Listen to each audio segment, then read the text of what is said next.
Hi friends, welcome to Annam's Recipes. இன்னைக்கு Maggi noodles வச்சு ஒரு வித்தியாசமா ஒரு பக்கோடா செய்யலாம். அது எப்படி செய்யலாம்னு பார்க்கலாம். இந்த மேகி நூடுல்ஸ் பக்கோடாக்கு நான் வந்து ஒரு பாக்கெட் மேகி நூடுல்ஸ் எடுத்துர்க்கேன். அதாவது 10 rupees வரும் இல்லையா? அதுல ஒரு பாக்கெட் எடுத்துர்க்கேன். அதை வந்து இப்ப வேக வச்சுக்கலாம். அதாவது நம்ம மேகி வேக வைப்போம் இல்லையா? அந்த அளவு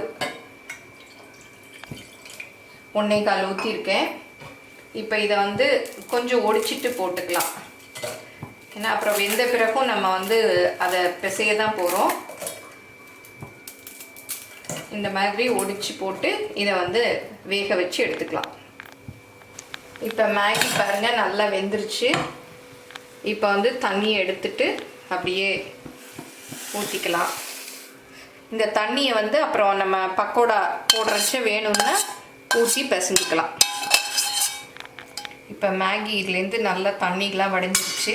இதை போட்டுக்கலாம். அப்புறம் இந்த காயெல்லாமும் போட்டுக்கலாம். முட்டைக்கோஸ் வந்து ஒரு கையளவு நறுக்கி வச்சுருக்கேன் பொடியாக.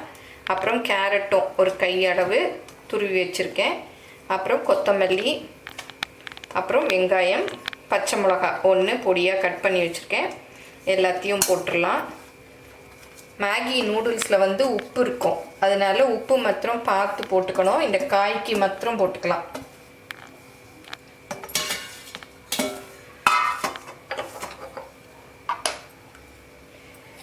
இந்த காய்க்கு மாத்திரம் தேவையான உப்பு போட்டுக்கணும். நான் இதுக்கு வந்து மேகியில் கொடுத்துருப்பாங்க இல்லையா மசாலா, அதுதான் போட போகிறேன். அந்த பேக்கெட்லேயே வரும் இல்லையா, அதுதான் 2 பேக்கெட் போடுறேன். நீங்கள் ஒரு பேக்கெட் போட்டிங்கன்னா வீட்டில் இருக்க தனி மிளகா பொடி கொஞ்சம் போட்டுக்கலாம். இதுலேயே உப்பு இருக்கும், அதனால நான் உப்புலாம் போடலை. இதில் வந்து கடலை மாவு 4 டீஸ்பூன் அளவு போட்டுக்கிறேன். இது வந்து பெரிய ஸ்பூனு, அதில் 4. அப்புறம் அரிசி மாவு 2. அரிசி மாவு போட்டால் தான் பக்கோடா நல்லா கிறிஸ்பாக இருக்கும். 2. இதெல்லாம் உங்களுக்கு வேணுங்கிற அளவு நீங்கள் எவ்வளோ வேணும்னாலும் போட்டுக்கலாம். இப்போ வந்து இதை நல்லா மிக்ஸ் பண்ணிக்கணும்.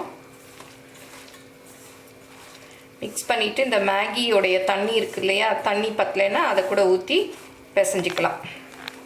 இதை வந்து நீங்கள் இந்த மாதிரி சின்ன சின்னதாக கிள்ளி கூட எண்ணெயில் போட்டு பொரிக்கலாம். இல்லாட்டி இந்த மாதிரி உருண்டை ஷேப்பில் உருட்டி வச்சுட்டு பண்ணலாம். இதில் சீஸ் இருந்தது, பனீர் இருந்ததுனாலும் கொஞ்சம் கொஞ்சம் நீங்கள் வந்து சேர்த்துக்கலாம், நல்லாயிருக்கும். இதே மாதிரி எல்லா மாவையும் உருட்டி வச்சுக்கலாம். இப்போ வந்து இது எல்லாத்தையும் ரவுண்டாக உருட்டியாச்சு. கையை கழுவிட்டு உருட்டினீங்கன்னா நல்லா உருட்ட வரும். இப்போ இதை வந்து பொரிச்சு எடுத்துடலாம். எண்ணெய் வந்து சூடு பண்ணியிருக்கேன். கொஞ்சம் போட்டு பார்க்கலாம் காஞ்சிருச்சான்னு.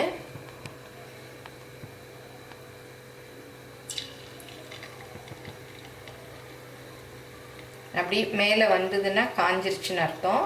இன்னும் கொஞ்சம் காயணும்.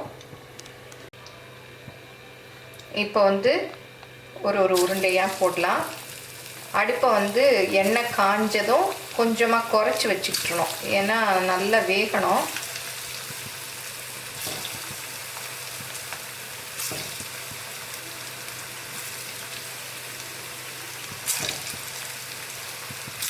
போதும்.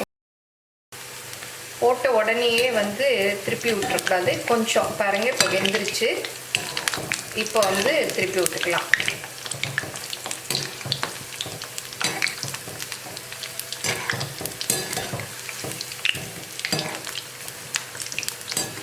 அடுப்பை வந்து குறைச்சி வச்சுக்கோங்க, இல்லாட்டா வந்து அப்படியே வெளியில் கருகிடும், உள்ளே வேகாது. எல்லா பக்கமும் படுற மாதிரி திருப்பி திருப்பி விட்டு வேக வச்சிடணும்.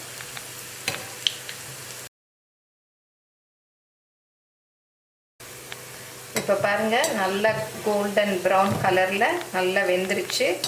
இதை அப்படியே எடுத்துடலாம். அதுக்கு முன்னாடி இந்த மாதிரி எண்ணெய் வடிகட்டுற கூட இருக்கு இல்லையா, அதில் டிஷ்யூ பேப்பர் போட்டு எடுத்து வச்சுருக்கேன். இதில் வந்து அப்படியே எடுத்து போட்டுடலாம் எண்ணெய் வடியை. இப்போ நம்ம மேகி வெஜிடபிள் பக்கோடா ரெடி.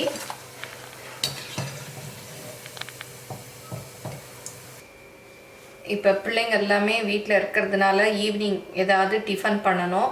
நமக்கு வந்து என்ன பண்ணுறதுனே தெரியாது. ஒரு பேக்கெட் மேகி இருந்ததுன்னா இதை வந்து ஈஸியாக செஞ்சு அவங்களுக்கு கொடுக்கலாம். ரொம்ப விரும்பி சாப்பிடுவாங்க குழந்தைகளெல்லாம்.